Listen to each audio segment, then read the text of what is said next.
I do that? For the group only. I'm not shooting you, don't worry. Don't worry. I stand on You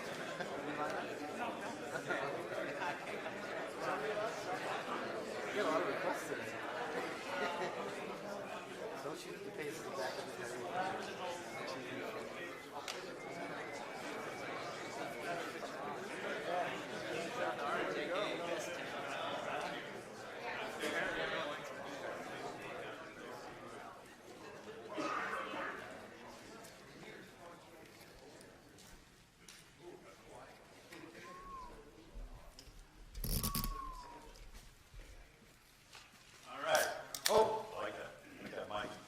All right, welcome to the summit, Revolution 2013.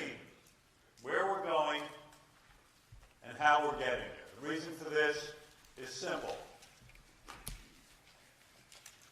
Trying to increase communication, making sure everybody's on the same page, and that I think for the most part this whole summit came about because, as many people have said to me, Howard, you know, we work hard, we want to get somewhere, we want to do the right thing. How do we get there? We want to know what you're thinking. So today I will attempt to tell you what I'm thinking. So here's the ground rules for this. Let me make this whole presentation. If you have a question, write it down on your piece of paper, and I will answer it at the end of the presentation. Let's not go to our phones, let's not go to our iPads. This way everybody's paying attention, really listening to what I have to say, and there's no confusion. The reason I asked you to bring a piece of paper and a pen is I want you to take notes on how you can contribute. Because what I've attempted to do today is to really spell out what it is we're trying to do in 2013, but more importantly, what's the structure behind it, and after the structure, who's accountable for what, and who's going to be doing what.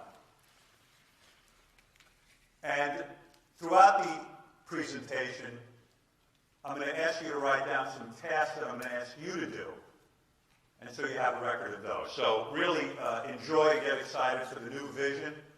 I think this is something we need. I think we're in need of structure. I think we need some sort of new vision for 2013, and it's really important. All right, this is a picture of my office at home. This is how I prepared for this summit. Literally about a month ago, or maybe 2 months ago, I said I am burning up with all kinds of things that bother me, that really fuck me up in the head about what we're doing. And so what I did was I took one of these giant Post-it pads that sit on an easel, and I began to write down what I thought needed to be done for the way I do business, the way we run the radio channels, the way we run the television stuff, the way we run the website. And it's actually quite cathartic, and it's really energizing, and I suggest you do it yourself. And this is what I do. When I go home, this is how I prepare, this is what I do about this show. I have never rested on my laurels. I've always felt this show was very, very important. And so doing this was sort of the birth of what you're going to see on the screen today. So why are we here? The desired outcome. I want to enhance everything we do. Everything we touch, I think, needs polishing. And what my job here is today is to communicate exactly what I want and give you the structure that you need to do it. And you know what? I am guilty of this. People come to me and say, Howard, yeah, I kind of get what you want to do. I kind of understand it. That's why I started writing all this stuff on my wall, because maybe I'm not communicating that. And this should be very clear today. So that's the desired outcome of today's meeting. And what we're going to end up with is clarity. I think this is going to be very clear. We're going to come up with systems so people know where they belong in the organization. We're going to have structure. Every project we choose will have a definite structure behind it, and there'll be accountability, which I think is probably the most important thing I want to get across today. That when we come out of here, and in the next couple of weeks, there'll be accountability. If somebody says they're going to do something, well, we're going to have metrics and we're going to measure it and make sure that they actually do it. So people don't feel alone, that people feel that everyone's doing their job. So here's my vision. Let's go into the area of guests first. This is it for 2013. This was the vision I had in my office. I want weekly an A-list celebrity on our show, and 2 times a week I want a B-list celebrity. We're on 3 days a week. 3 days a week. The show is, as Gary says, dark. 10, 12 weeks, I don't know. We actually do 112 shows a year. This is a very realistic goal, but how are we going to get there? This is how we do it. Let's remind ourselves who we are. And I don't say this lightly. Our show is the #1 place for a guest. Think about this. What is it our show has? 23 million paid subscribers. Who the fuck else has that? We have people who pay to hear a radio show. We had Jewel on today. We go deep into an interview. The woman had an hour. We plugged her new album several times, at least 10 times that I counted. We talked about her life. We had her play, we did a bit with her. We played a song that I wrote. The audience loved it. I know that I'm judging it from Twitter or email. She was endearing. She got her plugs. She reached paid subscribers, people who actually have money in their pocket. And we know that these interviews are very effective. Celebrities tweet, "Gee, best interview I ever had." Fans tweet, they send in emails. "Gee, you know, I didn't like Jewel so much, but I heard her on your show, and she was fantastic." We've had people like Billy Corgan come in, their album goes into the top 10. We've had books that have gone into the top 10. We're pretty amazing. But nobody knows it. We're now on satellite radio, and now that we're in satellite radio, we're in sort of our own little protected bubble. But what's happening is people are forgetting that this is the best fucking medium for any guest to be booked on, whether they're in the field of books, whether they're in music. Look at what we do for guests. We have a news department that actually promotes them after they're in. We play their shows over multiple times. Who is doing this? But who is communicating this to publicists? If I'm a publicist, I'm not sitting and thinking about the Howard Stern show. I'm thinking about some other fucking show that I see on TV. I'm not in the world of satellite. I don't have satellite in my car. I'm not thinking about satellite. We better start fucking telling publicists and everyone else who we are. All of us, this is all of our job. The theme of today's meeting is, this is everyone who's sitting here job. Not just mine, because you know what? If this show isn't here in 3 years, you don't have a fucking job. We should be blasting it on Twitter. We need to spread the word virally. We had a guy come in who had something called the Ugly Act. The dumbest, stupidest idea on the planet. He walked out of our show, all right, maybe not a millionaire, but a 100,000-aire.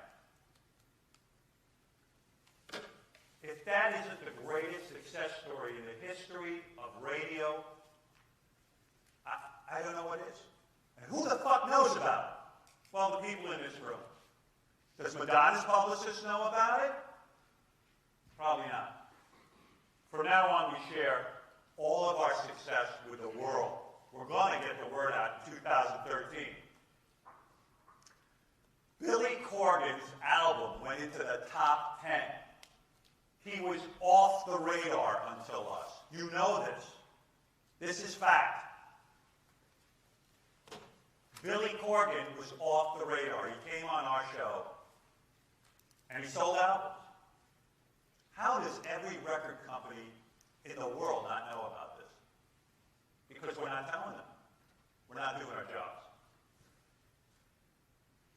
People beg to get on her show, Oprah, because they think she sells books.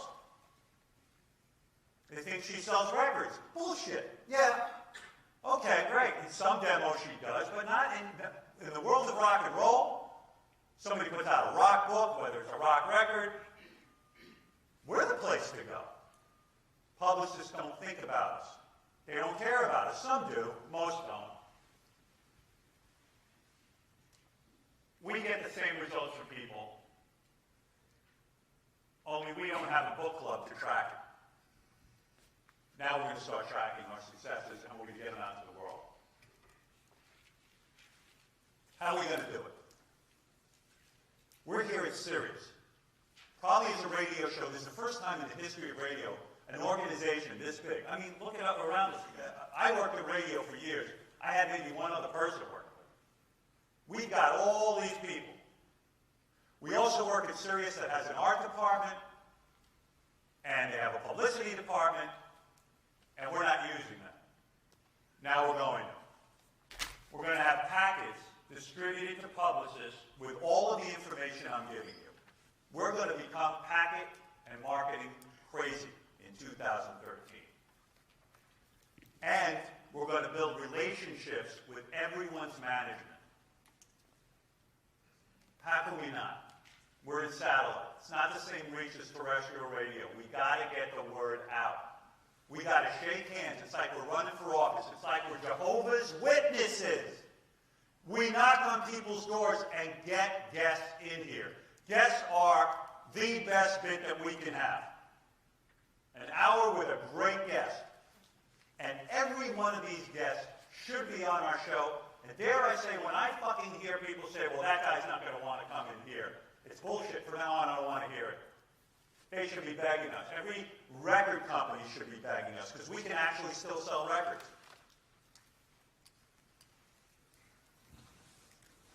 Record labels need to know what we do. I've got walls of gold records attributing sales of these records to our show. And today we made Jewel current and relatable. That's money in the bank for a record company. We made Billy Corgan relatable to our audience. That same audience that pays for radio will pay for music and will pay for concert tickets. We are so valuable. Record companies should work with us. Record labels should be clamoring for us. And we're not doing our job. We're not telling anybody. I'm going to give you a story. This is a letter, an email my wife got from Jenny Hutt. You guys know who Jenny Hutt is? She does? Okay. Jenny Hutt does a show here on Sirius, for those of you who don't know. I think she has a team of one person, Jenny Hutt. This letter is not that effective in terms of what's written on it, but what it is, it says, Dear Beth, hi, my name is Jenny Hutt, and here's what I do. I have a show coming up on Sirius. I'd love to have you as a guest. Here's the concept of the show. We're looking to interview you on a treadmill. That's our idea. It's called The Treadmill Show. It's kind of a cute idea, and we're doing this. And here's a sample of questions that we're going to ask you. By the way, Sandra Bernhardt's done the show. We'd love to see you. Well, fuck. I want to hire Jenny Hutt. You know why? Because a team of one is putting together this letter. Are we sending letters to people describing what we're doing on the show? No, we're not. We're not doing jack shit. We make a call. Oh, I don't want to do the show. Okay, goodbye. What about a letter? This is the key to this whole thing. We all pitch in. This is all our show. I'm telling you, it's our show. Richard and Sal. If you think your only job is to make phony phone calls or to sit in a writing meeting with Fred, it's not. Write a creative pitch. News team. What's better for you guys when a celebrity, you can interview them, and you see them on the Howard Stern Show? It leads to news, it leads to ideas, and guess what? If the Howard Stern Show isn't here in 3 years, the news team doesn't have jobs. And I bet you guys this is the best job you've ever had. I bet you it's a lot of fun. But you've got to help this. You've got to help too. Howard TV. You guys do great production. Why shouldn't it be that if someone says, hey, let's pitch Tom Cruise, why don't we have a couple of 30-second donuts, the best commercials, to show Tom Cruise who's done our show? Billy Joel, David Bowie, Julia Roberts, Paul McCartney. Where's the fucking commercial that we send to publicists? Don't have one. Lady Gaga did the show. We can't ignore something like that. We've got to use that. We've got to maximize it. So I propose that part of our marketing strategy, like Jenny Hutt, who sends letters, Howard TV is going to be part of this marketing strategy. And they're going to be making some great pitches. Imagine Howard Stern and an Uncle Sam hat. Howard Stern wants you. And then show them the incredible, in 30 seconds, bam, bam, bam, bam, bam, the clips, this to that.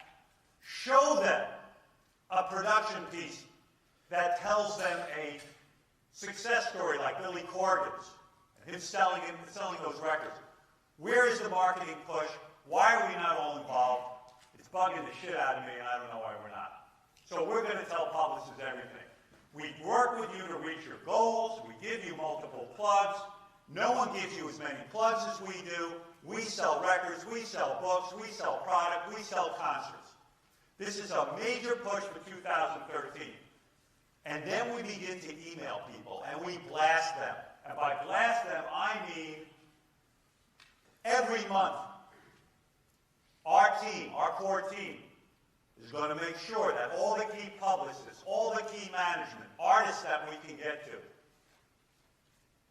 are going to be contacted. No one is going to forget that we exist. We are going to be like Moonies. Leverage Friends of the Court. What do I mean by Friends of the Court? Whitney Cummings was doing jack shit when we found her. She was in clubs. She was going nowhere fast. Jerry Seinfeld had a show called The Seinfeld Chronicles that was about to go off the air. He used our show.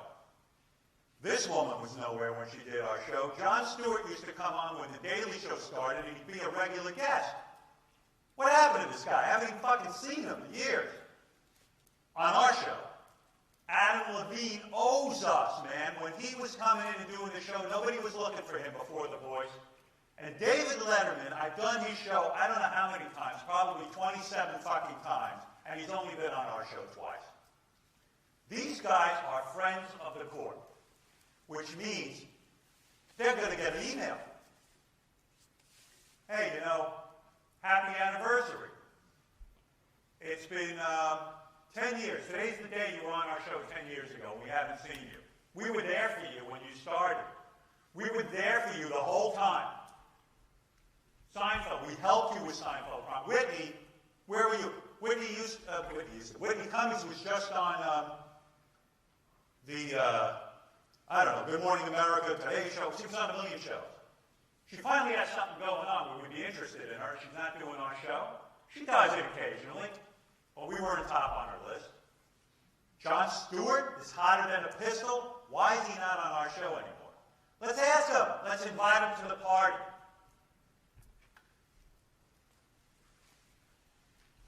Friends of the court, we expect you to come in at least 2 times a year. Yeah, Jon Stewart should visit us 2 times a year. I don't think that's too much to ask. I've done his show. We were once your marketing strategy, and now we need you to be part of ours. Payback. Where is the list of people who did our show, who we really helped? And why are we not calling on these people to help us in the future? We're talking about the success of the Howard Stern Show. Your job, my job, and this isn't being addressed. So how do we get there? I'm going to put together a core team. I'm not going to go into who's going to be on that core team now. I'm still assembling it, but this is going to be done. It's not like maybe we should do this. This is happening. It's happening by March 1st. There will be a core team that gets put together that regularly strategizes on how we're going to make this part of my vision come true for 2013. I said to Gary recently, I watched a tape of Lana Wachowski, who, I think I'm saying her name right. She's the director of The Matrix. She was a man, she became a woman. The woman was fascinating. And I said, I think she'd be really good on our show, Lana Wachowski. Nobody's had her. She never does an interview, but she sort of came and did a address to people and was comfortable talking about her transition from being a man to a woman. The thing was riveting. His speech was riveting. It was great. So Gary called her. Her people declined. Guess that's it. Okay, no Lana Wachowski. Bullshit. It doesn't stop there.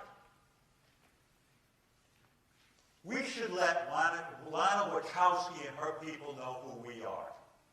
That when we're talking to a male homophobic audience, we have a lot of homophobia in our audience, Howard is a regular speaker on gay and lesbian and transgender topics. He has stood up for the gay community. In the case of Ellen DeGeneres, he asked his audience to boycott J.C. Penney. In the case of Rosie O'Donnell, he stuck up for her when she had a gay cruise and she was attacked for it.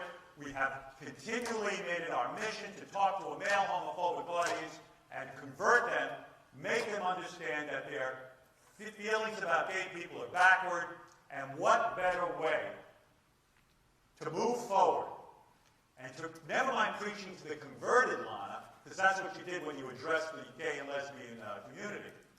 Preach to the people who really need to hear your message the most.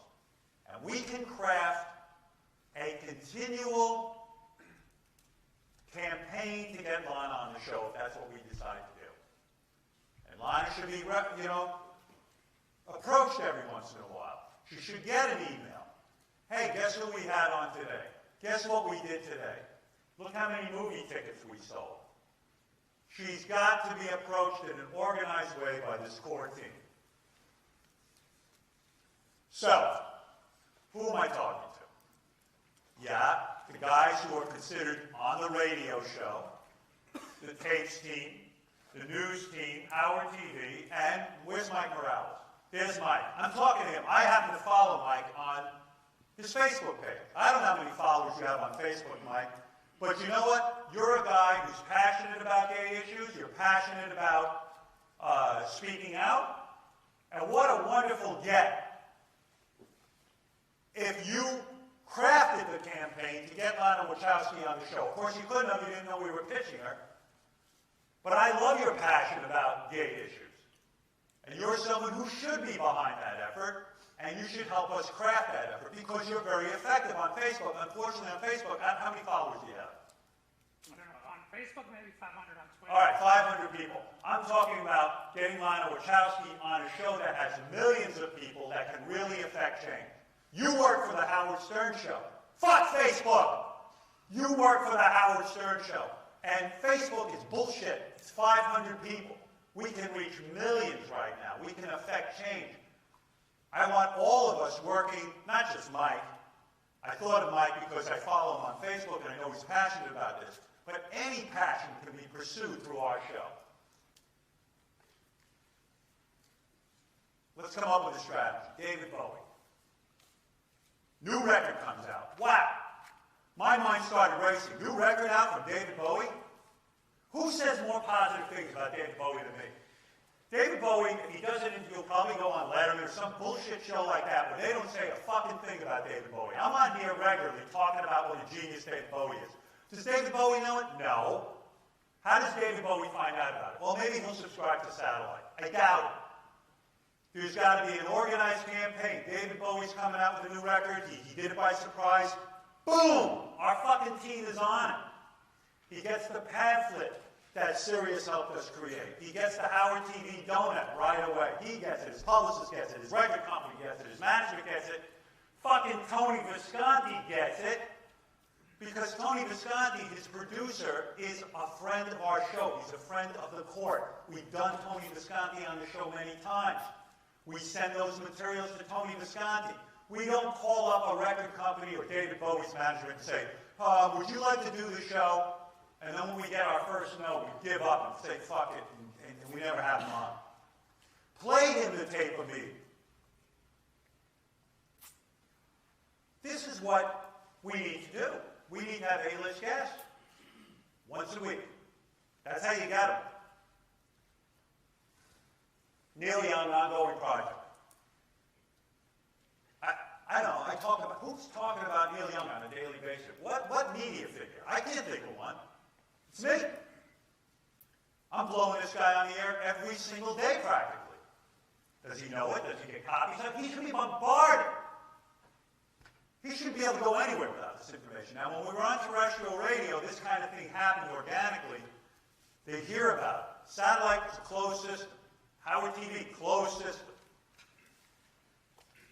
Neil Young shouldn't be able to shit without hearing somebody talking about me. Why didn't Neil choose us? I think I saw Neil on Jon Stewart. Now, this is me sitting back in that room. Remember that picture of my room and the sheets of paper? I kept writing shit like this down, to the point of seething with anger. Angry at myself, angry with this crew, because we're not doing this stuff. Now we're going to do it. He chose Jon Stewart over us. I guarantee you, Jon Stewart hasn't spent a minute talking about Neil Young on the air. John gave him one plug. Gave him one plug. Same when I watch rock stars go on there. One plug, and he's gone. But Neil Young doesn't have any, management's like, fuck it, Stern's dangerous or whatever. Oh, yeah, they're not even thinking about us. We're not on their radar. We got to be on their radar. He doesn't know what we do. He doesn't know that we can offer him a live concert at one of those things that they did for Bon Jovi yesterday on Sirius.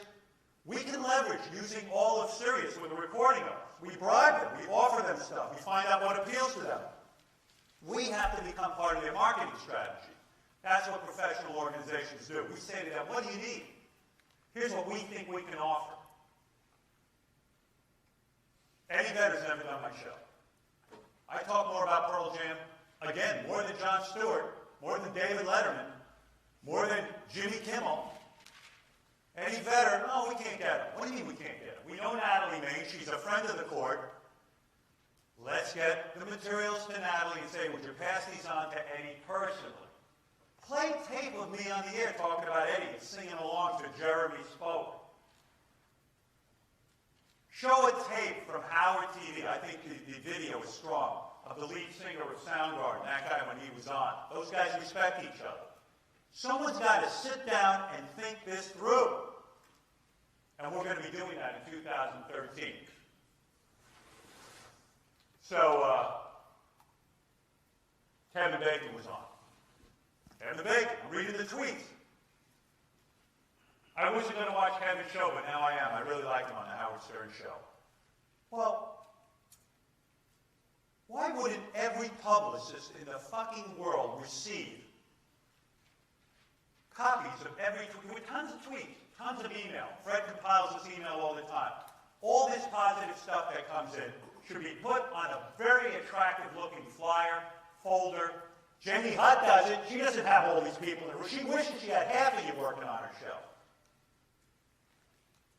All of those tweets about Kevin should have been sent to every major publicist in the country. Look what's going on for Kevin Bacon as a result of our show. They don't know about this stuff. Letterman, Leno, Fallon, Kimmel combined don't have as many listeners. Do you look at the ratings? They're crowing about The Tonight Show. The Tonight Show has about 2 million viewers.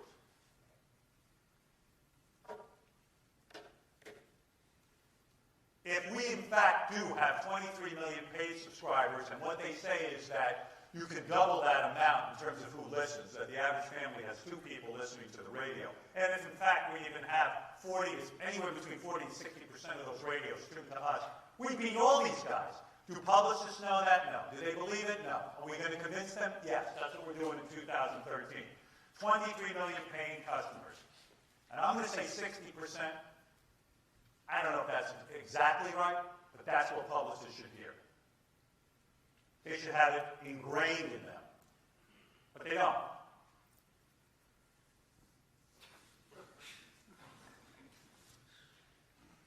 So you fucking love Brad Pitt. Big deal. What good's that doing? You said it on the air. Why don't you write him a letter? But of course, you're going to hand it into this core group of people, the strategists. But you're going to be major in getting me Brad Pitt on the air. And talk about how inspired you were when you were sitting in Kansas and you saw a guy from Kansas make it, that you were ridiculed because you had posters of Brad Pitt on your wall. You were ridiculed on our show. And that day that you started crying or something in the studio was phenomenal. Send it to them. We got video. We have a television channel that records all of this. Brad Pitt should see that. And you should write him and say, Mr. Pitt, I need you to come in here and defend me. I want you on the show. And our core group of strategists are going to get that letter to him. Look at what we have at our disposal. Think about it. We have a complete archive of memorabilia, of newscasters saying, forget our Howard 100 Newsers app. I'm talking about the video archive contains video of newscasters around the country. Whenever we do something great or something wild or something about a celebrity, it gets on the news. Can you imagine a publicist receiving a bunch of those edited together in a donut? Today, so-and-so was on the show and boom, boom, boom, boom, boom. Whoa, what's going on with the Howard Stern show? I get these videos, but no one else is seeing them. We have newscasters around the country talking about the Howard Stern show. Even when Howard Stern signs with America's Got Talent, it was major news. Let the publicist see how important that is. We have an articles archive. We can pull and make these pamphlets up, these email blasts. If people would go into the archives, they'll have everything. Tracy takes this stuff and organizes it with Chris. We have, what a great clip from Private Parts. Remind people that it was out there. Part of the video presentation that Howard TV should be putting together includes the movie Private Parts, a little something to be broadcasting into the various guests we have, into the various TV shows around the country talking about us. You know, recently I was watching a tape, Rachel Ray sitting there. I was listening to the Howard Stern show this morning, and I heard Kevin Bacon on there, and blah, blah, blah. Whoa! That's hundreds of thousands of dollars of advertising for Kevin Bacon. Wendy Williams on a regular basis. I was listening to my friend Howard, and he said this to so-and-so. This goes on day and night. Us Magazine almost every week quotes something from our show. That should be lifted and turned into a PR piece. Come on. Look at the news we're making here from satellite, and these guys who are in control of these guests don't spend a minute thinking about us. So your boyfriend, Rush Limbaugh, you're passionate about. He's not. Okay, but you enjoy it. You've been attacked on this show. You are the guy who says, I'm the lone conservative voice on the show. In a sea of liberals, Mr. Limbaugh, I want you to know I've been fighting the good fight. What dramatic radio would be if Rush Limbaugh showed up on our show? It will make news all over the place. More news, sales for Howard TV, ensuring your job, sales for Sirius Radio, and great radio for us, ensuring all our jobs. You should be marketing that campaign. Mr. Limbaugh, I can't fight this fight alone. It would be legendary radio if you came on the Howard Stern show. What do you say? Let's plant the seed. It would be great. I would love to interview Rush Limbaugh. It would be great, and the media would love it. And then more media attention, more blasts out to publicists, and we become the place that not only is talked about, but that becomes the place that publicists, management, they know who we are. They're getting all of this information. They're like, hey, maybe we should go on the Howard Stern show and take a chance. Here's your letter. Take these maniacs on with me. Send a short video of your classic arguments. Yeah. I love when you get on and you argue passionately. Why shouldn't Rush Limbaugh see that? Go, hey, you know what? This might be kind of fun. I'm gonna walk in here. There's my angle. I'm going to come in and defend Scott DePace after all these years. What great radio. And guess what? You got a job. Howard TV is going to be around. Because I don't give a fuck what anyone says. If people start hearing that Rush Limbaugh was on there, they'll want to see it.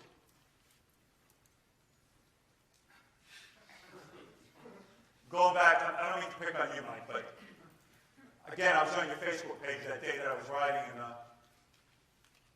if you have a lot of passion for gay issues, Michael Jackson, Madonna, you know, and I love that passion. But put that passion into the show, which I know you do, but amp it up this year, 2013. Write campaigns, think about guests.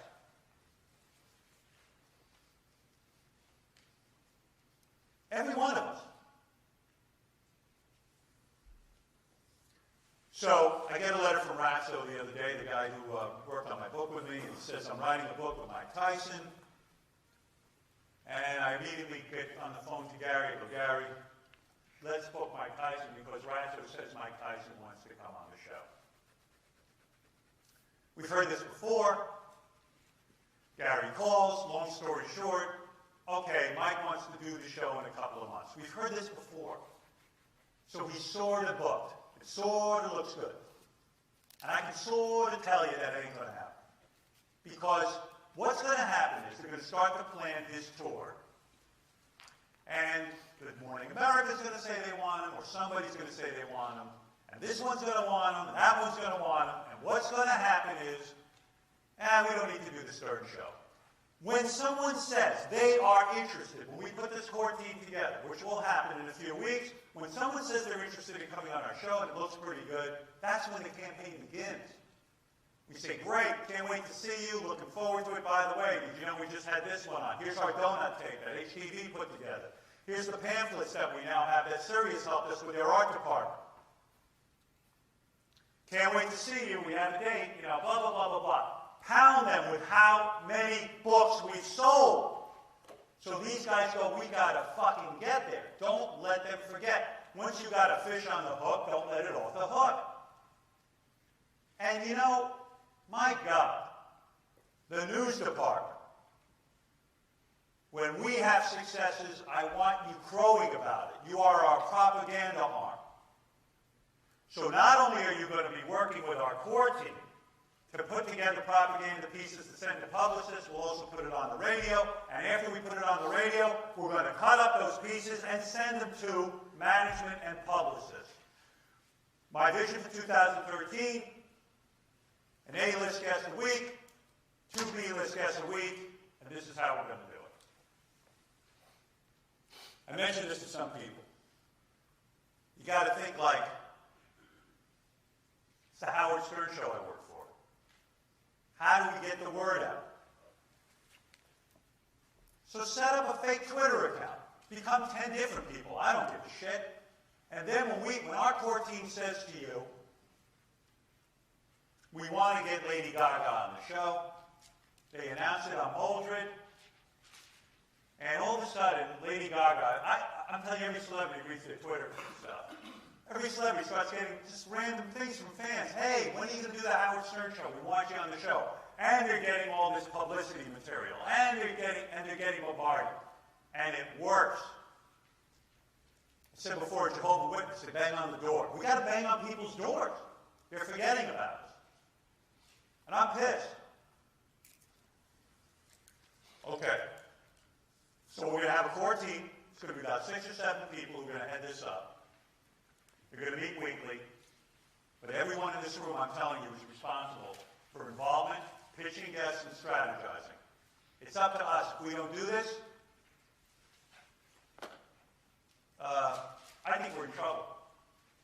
The meeting's going to start March 1st, 12 p.m. with this core team. And they're going to be calling on you. And they're going to be telling you what they need. This is what this team's going to have. You will be having call clinics. What does that mean? That means when we start making calls, we're all going to sit in. We're going to hear what they have to say. We're going to have weekly publicist lunches, touching people, looking at people, pitching people, and whining and dining them. We will actively pursue A-list guests for tracking. So I'm not just talking a good game. There will be systems in place to track what you've done. Have you helped this effort? Have you really made some sort of contribution? Well, I'm going to get a sheet, just like with Mildred. On the monologue stuff, I get a sheet. I know who writes the most jokes. I know whose jokes I use. I'm going to know everything about our business. Nothing will escape me. So this team will have brainstorming sessions, outreach campaigns based on whatever industry that person happens to be in. If it's, we're gonna tailor to that person's industry. If they're selling a book, if they're selling a record, we will tailor-make that campaign, and the outreach will be tracked. We will know when the last time is that we approached Lady Gaga. Everything will be tracked. So if you're not doing your job, we'll know.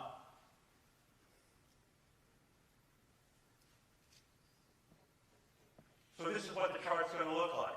Who do we want? How do we pitch them? When did we pitch them? And when are we going to touch them again? So this core team that I put together will track that way. I want Tom Cruise. When's the last time you pitched him? When did we touch base with his management?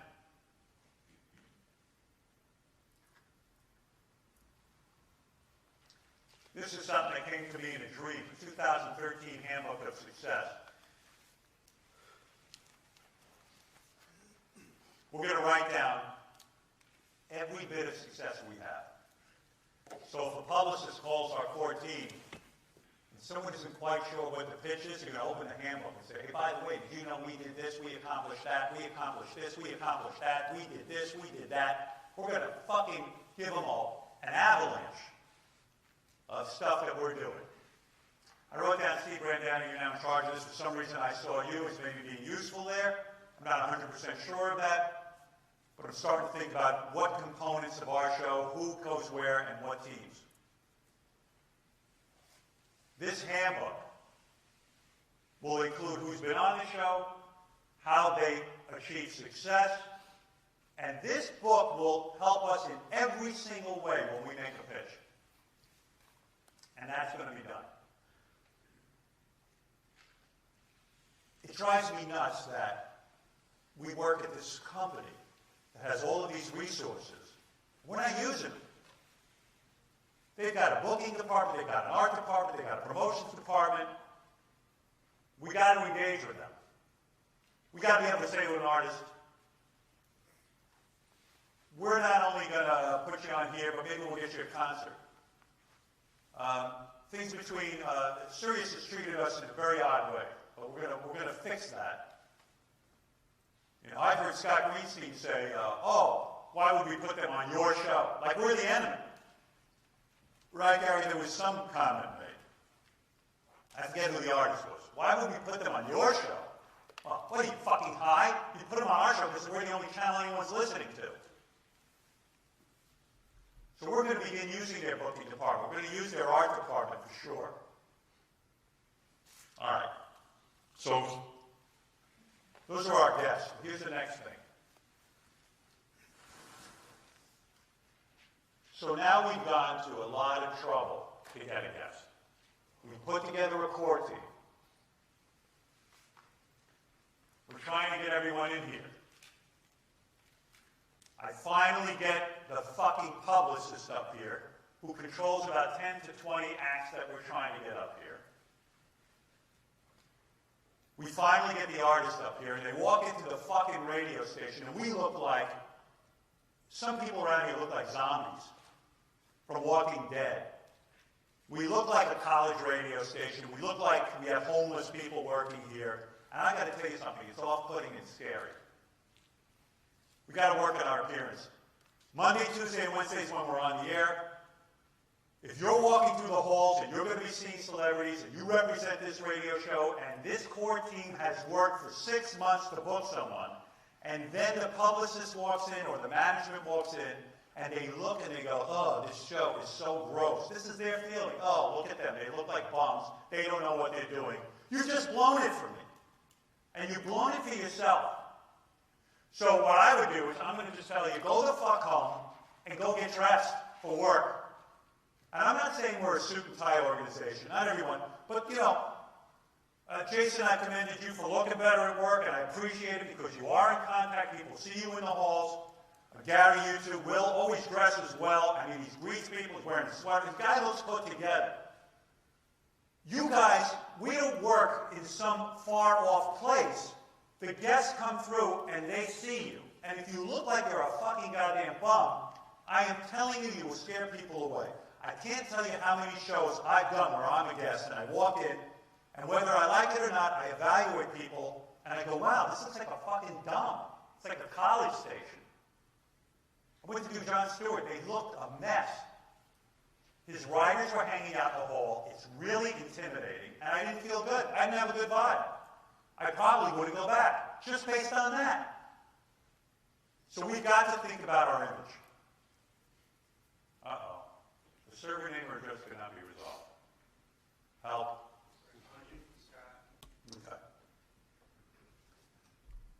Oh, thank you. God bless. Monday through Wednesday, especially guest days. You got to look put together. You just got to. You can't scare off my guests. You can't do this to this core group. If Scott DePace happens to write a letter to Rush Limbaugh that has been crafted, honed, put into the core group's hands, we've waited 6, 7 months, we've worked this guy to death, he walks in, and he sees, I'm not going to single anyone out, there's a couple of people around here, you just look fucking scary and not put together. And this goes for everyone, including me.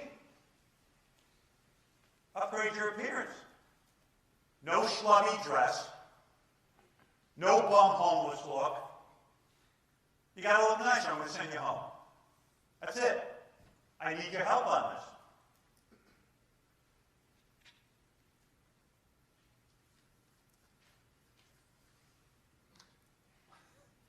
So we're the brand. The Howard Stern Show is maybe the coolest, hippest place to work on the planet.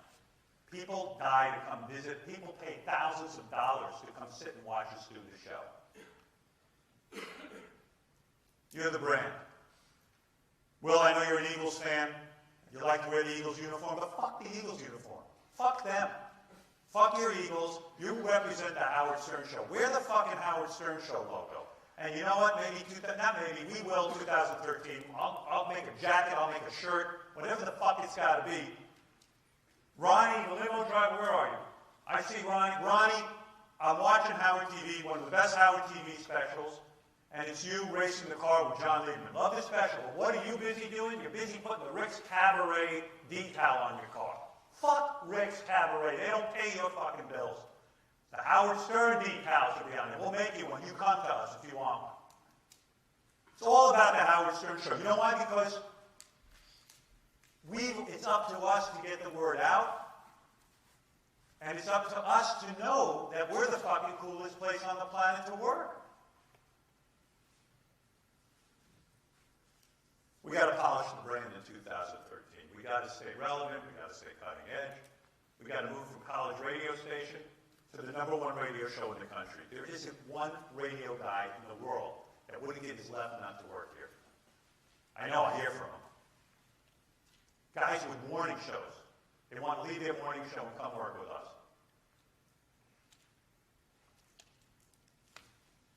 Our green room embarrasses me. So think about it. The core group has put together a campaign to get Eddie Vedder, or I don't know who the fuck it is, somebody in here. Tom Cruise. Finally agrees. We get him in. And our green room looks like a dump. We're going to get rid of that whale drawing. We're going to start putting up pictures that show us off. Gold, platinum records that we've helped sell. Awards that we've won. We're going to change that green room. We're going to change the entire compound. We're going to clean it up. Everything hanging on the walls will promote our success. Tell the story of our greatest moments. Gold records, broadcast awards. Where are our tellies? Okay, we paid for them, but so what? Most people don't know that. Where are they? Who has the tellies? Do we know? You got them? Oh, no, I've got some for me. We all have them. You have them? Bring them in. Okay, you can have them. Hang on the walls. What better? You finally have a publicist up here, and our walls look like jack shit. We're looking at Jeff the drummer. Yeah, it's fun, but you know what? I know a publicist who's not in our culture goes, ew. He's gross. This show's like weird. Whatever. Who knows what's in their head? I want them to walk in and see success. I want the red carpet rolled out for them. Now, I don't mean figuratively. I mean literally. I had a wonderful experience years ago. I did the Tonight Show with Jay Leno before we were on the outs. I got out of my car. They rolled out a red carpet for me. I was embarrassed. It was a little over the top. Fuck. I've never forgotten it. We will buy a red carpet. And when a guest walks in, we will roll out the red carpet. And they will like this. And they will get their asses kissed. And it will make a difference. They walk in, they roll out the red carpet, they walk into a green room that says success, what we've achieved. Hey, it's pretty cool. They get a breakfast. Oh, this is something like real-time radio. Like, this is a big deal. This is a pretty good place. I mean, we are acting now like they're doing, like they're doing, we're doing them a favor. They're doing us the favor. And they get bombarded with Howard 100 News. And they get bombarded with Howard TV and the camera. Now look, I can't tell you, I went over to CNN to do an interview with Piers Morgan. I go in, I agreed to do a 1-hour interview with him. I thought I was being pretty gracious. Ralph was with me, he can tell you. I walk in, and they got a camera on me. I haven't done hair, I haven't done makeup. And I don't want to be filmed out. I don't want to be video. But then again, I'm going like, I don't want to be a dick, so like, okay, I'll let them video. Nobody's asked my permission, and I'm aggravated. I'm really pissed. I'm never going on the Piers Morgan show again. It has nothing to do with Piers. Piers was great. The show was great. I don't want to go through it. We are not looking at our business life from the perspective of the performer. When Jewel walks in, and if she hasn't put her makeup on, or she's just fucking feeling premenstrual, she walks in, and we got the camera there, Howard TV, Lisa G, I want to interview you, blah, blah, blah, blah, blah. I mean, fuck you. I'm never coming back. Not coming back. I wouldn't come back. I'm telling you, I would not come back. I've been interviewed all over the place. So I'm real fucking edgy. I'm real touchy about this shit. When I do Letterman, I am never photographed ahead of time until I'm ready. Now, it's a different story if our core team says to the publicist or the manager, whoever's coming, hey, we do have a TV show, we have a news department, would it be all right? You never approach the celebrity, because what happened to me at Piers, they came up to me, they go, Howard, would you mind if we talk to you on camera? And you know what I said? No, it's no problem, because I don't want to be a dick. I can't be tagged as the guy who's a dick. They didn't go to my agent who was with me, because they know the agent would say no. We've got to be aware of the experience of somebody coming into our station. It's got to be the full experience. The red carpet comes out. There's no scary-looking, fucking college-looking guys walking around the halls who look really kind of threatening, who look like college kids. There's food. The halls look great. Awards. Wow, look what these guys have accomplished. No pre- or post interviews without a previous an okay. No one except guest relations people are permitted in the green room talking to the guests. No bombarding. It looks like a fucking zoo out there. You've got to leave people alone. Tim, you can't go in the green room and ask people questions like Quentin Tarantino. You just can't. You can't do it. There's got to be one person assigned from our core team. It's got to be organized. If you come across one of these people in the hall, look professional.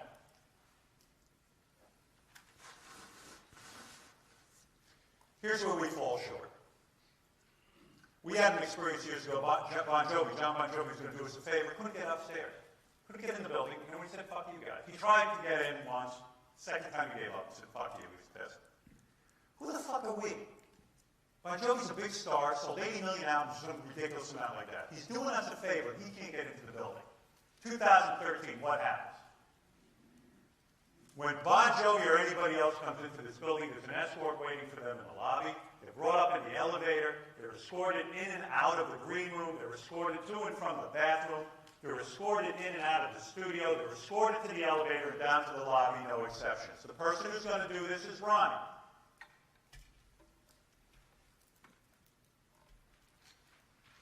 When I left the Jimmy Kimmel Show the last time,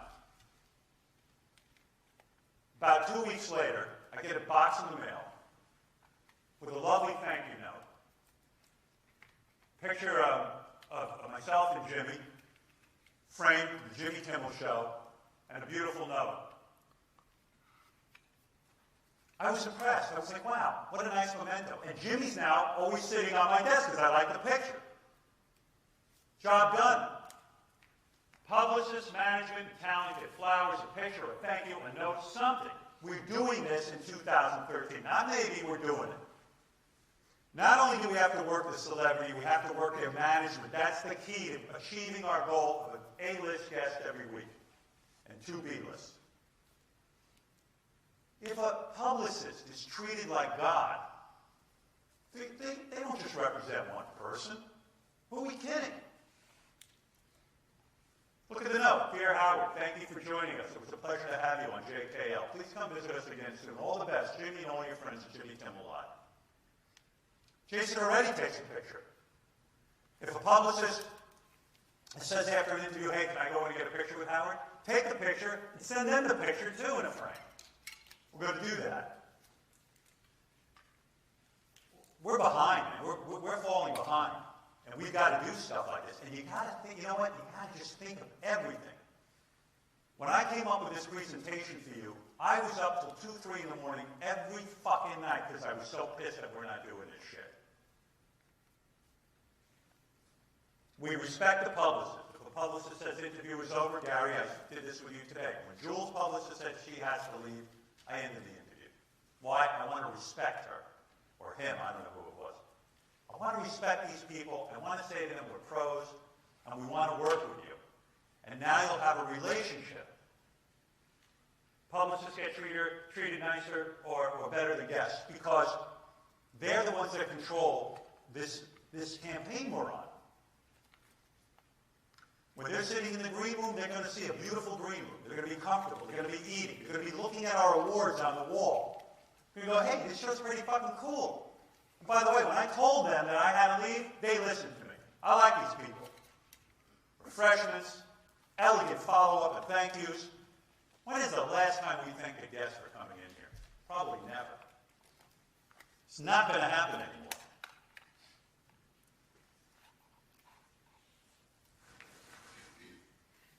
So here's an action. You can write this down. Think of a great thank you list for a guest. What can we do to please a guest? Ralph, you got lots of ideas. I want to hear from you. There's a lot of people in here who make lots of suggestions.